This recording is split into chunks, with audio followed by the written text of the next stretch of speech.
สบายดีท่านผู้ชมเนาะสบายดี14ของบ่าวนำกันเบิดสู่คู่สู่คนพี่น้องบ่ว่าสิอยู่ภายในหรือว่าอยู่ต่างประเทศกันเนาะก็ยินดีต้อนรับทุกท่านเข้าสู่รายการของบ่าวนำหรือว่าช่อง BN สาวลาวเนาะคลิปนี้ก็เป็นคลิปที่จะมาตอบคอมเมนต์หนึ่งที่หายแห้งขนาดพี่น้องเอ้ยป๊อดโทพี่น้องเอ้ยก็บ่ฮู้ว่าเป็นอ่าบ่าวนำก็ไปเฮ็ดผิดอกผิดใจมาแต่ศาสตร์ได้เนาะก็บ่ฮู้เลยมาศาสตร์นี้ยังมาจองเวรจองกรรมอยู่พี่น้องเอ้ยเนาะก็ถือว่าถ้าว่าผิดพลาดประการใดบ่าวนำขอโทษขออภัยณที่นี้ก่อนพี่น้องเอ้ยเนาะอันนี้เว้าตามความเป็นจริงตามที่คนคนนั้นได้เว้ามาเนาะ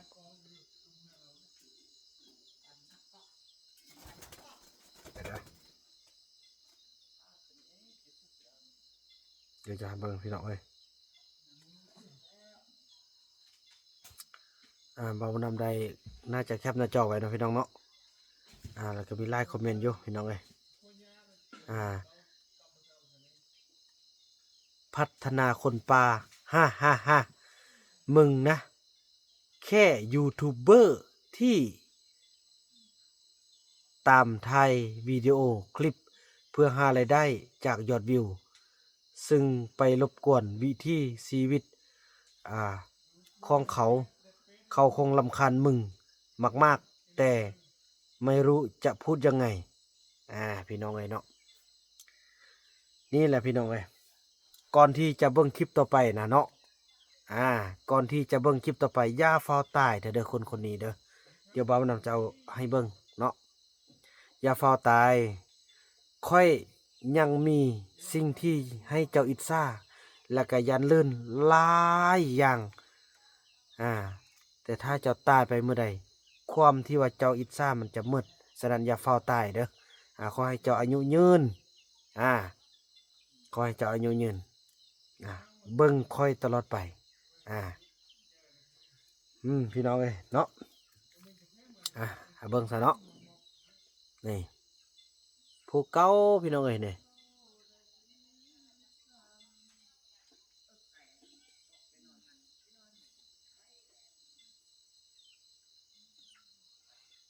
จัดให้ตลอดว่าซานพี่น้องเอ้ยก็ซื้อพ่อซื้อแม่ไม่ยังมาตั้งให้แบบนี้คือสิแบบอนุญาตบัตรกรรมเนาะคันเป็นพ่อแม่ตั้งให้ก็สิแม่นพ่อแม่ก็สิก็บ่ซังสิว่าเนาะว่าไปแล้วก็สิว่าก้าวไก่เนาะคิดอยู่ในใจเอาเนาะคันแม่นมันคันแม่นคนคันแม่นตั้งชื่อให้ตัวเองก็สิมันเอาตามสันดานนั่นแหละเขาจัดให้ตลอดเนาะสันดานที่สุดเลยเนาะฟังคือบ่าวนำว่าแหละพัฒนาคนป่าฮ่ามึงนะแค่ยูทูบเบอร์ที่ติดที่ตามไปถ่ายวิดีโอเพื่อสร้างรายได้อย่างต่างเนาะก็ว่ายูทูบเบอร์นะพี่น้องเอ้ยเนาะมันก็ต้องการยอดวิวอยู่แล้วต้องสร้างหารายได้ก็ดีกว่าที่ว่าจะไปเป็นขโมยดีกว่าจะไปเป็นคนอันธพาลดีกว่าจะไปเป็นคนที่ว่าอยากได้ส่วนบุญของคนอื่นคือกับนี่แหละขนาดโปรไฟล์มึงก็ยังบอกกล้าเอามาแสดงอันนี้เนี่ยขี้กระจอกนักเลงเป็นพิมพ์ขี้กระจอกสุดพ่อแม่บ่มีปัญญาเลี้ยงไปโลกอิจฉาคนอื่นเนาะพ่อแม่ก็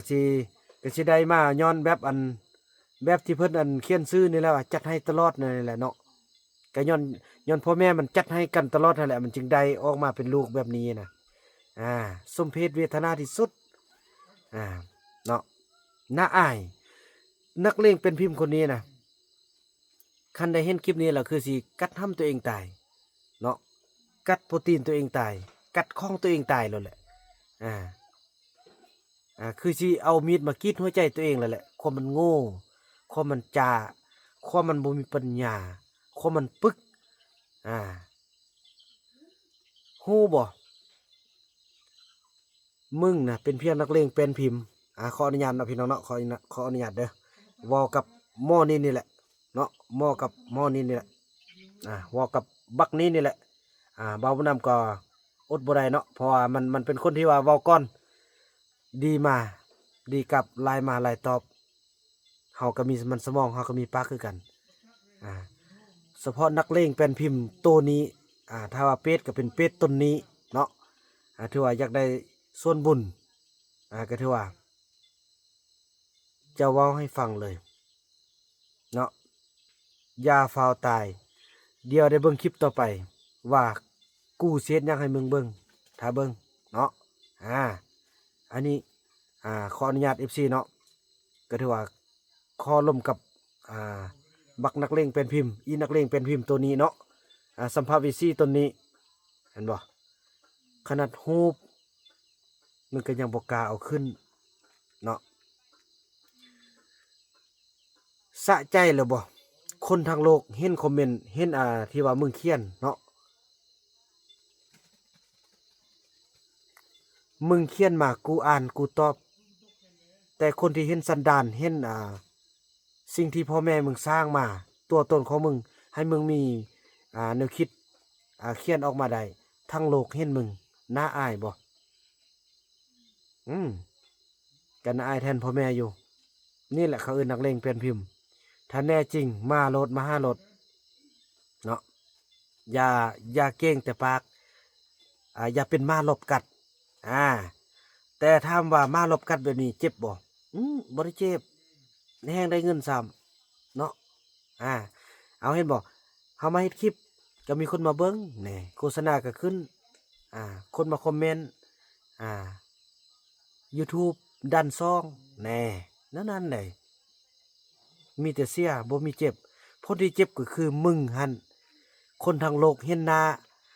ถึงว่าจะบ่ฮู้ว่ามึงเป็นหน้าแบบใดก็อย่าฮู้สันดานนิสัยที่พ่อแม่มึงสอนมาเชื่อแน่ว่าพ่อแม่ต้องสอนบ่มีไผดอกพ่อแม่สิบ่สอนลูกน่ะพ่อแม่คนน่ะเขาสอนลูกในทางที่ดีให้ฮู้จักกันช่วยเหลือฮู้จักกันพัฒนาตัวเองแต่แปลกใจว่าเป็นหยังพ่อแม่มึงคือมาสอนมึงในทางที่บ่ดีสอนมึงในทางที่เป็นอัปมงคลน่าอายเลยเห็นบ่น่าอายสุดเลยคนทางโลกเห็นมึงน่าอายเนาะอันนี้นางเลงเป็นพิมพ์เห็นในสิ่งที่มึงเห็นเป็นตัวบ่เห็นเป็นตัวตนคือกูกะยากูเป็นคนลอยกูสามารถเปิดกล่องให้ทุกคนได้เห็นทั่วโลกแต่มึงเป็นม่านขี้กระจอกที่เป็นนักเลงเป็นพิมพ์เท่านั้นแต่เขาก็เห็นนิสัยสันดานของมึงทั่วโลกอันนี้แหละมันเป็นซ่องมันเป็นดาบซ่องคมหนึงอยู่ในฝักคมหนึงออกมาใช้งานนั่นแหละจังสั้นเลยนักเลงเป็นพิมพ์เอ้ยอย่าเฝ้าตายเด้อยังมีอีกหลายเรื่องราวที่จะเฮ็ดให้มึงเจ็บแสบเดี๋ยวคลิปต่อไปเนี่ยมึงจะเห็นว่ากูเฮ็ดยังอยู่กูคือนักพัฒนามึงเฮ็ดคือกูบ่ได้ดอกมึงเป็นเพียงม้าเฮาเครื่องบินม้าลบกัดน่ะกัดแบบนี้บ่เจ็บบ่ต่างหยังกว่าม้าเฮาเครื่องบินนั่นแหละเฮาเขาบ่เห็นมึงดอกแต่บังเอิญอันนี้กูยังมาเบิ่งเห็นมึงหน่อยนึงก็สิแม่นอยู่ผู้พวกเฮาโลนพุ่นแหละบ่อนที่บ่มีอันอยู่อันกินบ่อนที่คันแม่นทะเลทรายคันแม่นทะเลก็แม่นทะเลทรายพุ่นแหละอยู่กลางทะเลทรายแหละจึงมองเห็นหน่อยนึงฮู้แต่ว่ารูปร่างสัตว์โอ้อันนั้นเป็นม้าเนาะเขาก็บ่ได้สนใจอีกเขาสบายเขาอยู่ห้องแอร์เขาขี่ยนต์กายลัดฟ้าลัดฝนได้ตัวเองนั่งเฮางอกๆอยู่หั่นการเฮานั้นก็สิเป็นการส่งเสริมเขาซ้ำโง่อีกโง่ที่สุดเลยใครขี้หน้าให้ผู้อื่นเห็นน่าอายเด้พี่น้องเอ้ยเนาะเป็นนักเลงเป็นพิมพ์ประเภทนี้เนี่ยน่าอายเด้น่าอายอันเดียวมึงถ้าเบิ่งคลิปต่อไปเด้อว่ากูเฮ็ดหยังแผนการของกูน่ะบอกหลายๆเดี๋ยวมึงถ้าเบิ่งเนาะอันนี้ขออนุญาตได้พี่น้องเอ้ยเนาะบ่าวบุญนำผมเป็นคนเว้าก่อนบ่าวบุญนำท้ายคลิปบ่ได้เคยเว้าว่ามึงว่ากูแต่ว่าบักอันนี้อีอันนี้มันพิมพ์เข้ามาว่ามึงใส่ฉะนั้นคำที่ตอบโต้เนาะหรือว่าสมมุติว่าถามกินข้าวแล้วบ่คำตอบสมมุติว่าได้กินเนาะก็บอกว่าโดยได้กินแล้วคำตอบเท่านั้นแต่อันนี้คำตอบที่ว่ามึงคำตอบที่คู่กับมึงนี่ก็ต้องเป็นกูจังซั่นแหละ มึงเว้าได้กูก็เว้าได้คือกันนะเจ็บเนาะเจ็บก็อดเอาเด้อไปซอกกินแจ่วพุ่นเอาน้ำกึกใส่เด้อเพราะว่าอ่าคนทั้งโลกเขาเบิ่งมึงอยู่ตอนนี้อืมมึงเป็นม้าเฮาเครื่องบินเป็นสัมภเวสีเป็นเปรตอยากได้ส่วนบุญเป็นคนที่อ่าอยู่ในร่างเป็นเพิ่นเอิ้นเป็นมารแล้วก็เป็นสัตว์เดรัจฉานเป็นสัมภเวสีที่มาอยู่ในร่างคนซื่อๆเนาะแหน่จังซั่นได้เจ็บบ่คักบ่อืม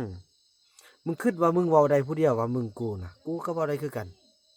อ่ะขออภัย FC เนาะขออภัยหลายเว้ากับคนแบบนี้นะคนกับประเภทแบบนี้นะต้องเว้าตอบกับคำที่มันคือว่าเขาเว้าเจ้าว่าค่อยมันบ่เข้าใจเห็นบ่มันพิมพ์มามันก็เว้ามึงฉะนั้นคำที่มันจะเข้าใจที่เขาตอบก็ต้องเป็นกูเท่านั้นอ่ากูตอบมึงแบบสุภาพที่มึงอยากได้เนาะมึงอ่าถามกูก็ตอบมึงเนาะกูอธิบายมึงฟังมึงเข้าใจเด้ออ่านั้นไหนอย่าเฝ้าตายเด้อเดี๋ยวเบิ่งคลิปต่อไปคลิปตอน18 โมงมึงฮู้ว่ากูเฮ็ดหยังอยู่มึงฮู้ว่ากูเฮ็ดหยังอยู่ถ้าเบิ่งแล้วทุกคลิปมึงคอมเมนต์มาหากูถ้ากูบ่เห็นมึงคอมเมนต์มาแสดงว่ามึงตายไปจากโลกนี้แหละเนาะทุกคลิปกูต้องเห็นถ้าคลิปใดกูบ่เห็นแสดงว่ามึงไปทำใจมึงกัดแค้วตัวเองมึงตายนะคันว่ากูบ่เห็นอันฮอตมึงคอมเมนต์มึงจะคอมเมนต์ดีคอมเมนต์หยังก็อยากขอแต่ให้เป็นรูปมึงกูชื่ออยู่เนาะชื่อมึงแล้วก็รูปมึงถ้ามึงบ่คอมเมนต์มาภายในเดือนหนึงบ่แม่นเดือนหนึงถ้ามึงบ่คอมเมนต์ภายใน3 มื้อแสดงว่ามึงตายแล้วกูจะไปกรวดน้ำให้มึงเนาะกูสิอโหสิให้มึงกูจะให้มึงไปเกิดบ่อนที่ดีๆบ่อนที่บ่ต้องมาอยู่บ่อนที่ว่าทุกข์ยากแบบนี้บ่ต้องไปอิจฉาคนอื่นให้ใส่สติปัญญาหาเงินหาคำด้วยตนเองอย่าไปซอกหาเงินให้ผู้อื่นจากการอิจฉาบังเบียดของตัวเองคือตอนนี้เลยคือไปคือว่ามาเว้าสิเห็นบ่ฮู้บ่คลิปนี้นะกูสิได้เงินนำมึงเท่าใดย้อนมึงนี่แหละมึงฮู้บ่กูได้เงินนำมึงหลายใดแล้วมึงได้หยังจากกูมึงก็ใดที่ว่าหลายคนมาเห็นสันดานของมึงทั้งโลกนะก็ส่ำนั้นแล้วมึงก็ได้เสียเงินที่ว่าเติมอินเทอร์เน็ตอีกเสียเงินค่าไฟมึงอีกเสียเงินค่ามึงซื้อโทรศัพท์มึงอีกนะเสียทุกอย่างมึงนะกูได้ทุกอย่างกูได้ความสะใจอีกกูได้ที่ได้ยอดวิวได้เงินจาก YouTube ได้คนติดตามเพิ่มได้เฮ็ดวิดีโอลงช่องแต่ละวันอีกเห็นบ่กูได้ทุกอย่างแต่มึงได้หยังจากกูเอากูถามแด้มึงจะว่ากูเสียใจบ่กูบ่ได้เสียใจกูบอกแล้วเด้มึงคือมาเฮาเครื่องบินเท่านั้นแนวนั้นน่ะพี่น้องเอ้ยเนาะจังซั่นแล้วพี่น้องเอ้ยเนาะถ้าผิดพลาดประการใดบ่าวบุญนำขอโทษขออภัยณที่นี้กับ FC ของบ่าวบุญนำกันหมดทุกคู่ทุกคนเนาะก็อย่าสว่ากันพี่น้องเพราะว่าตอบตามที่ความต้องการของสัมภเวสีตนนั้นเนาะจังซั่นแล้วพี่น้องคลิปนี้บ่าวบุญนำขออนุญาตจบคลิปกันสำนี้ก่อนแล้วก็พบกันคลิปแรงพี่น้องเอ้ยแล้วก็อย่าลืมคอมเมนต์เด้อจัดให้ตลอดกูรอท่าตอบมึงเด้อจังซั่นพี่น้องเนาะคลิปนี้บ่าวบุญนำขออนุญาตกล่าวคำว่าสบายดี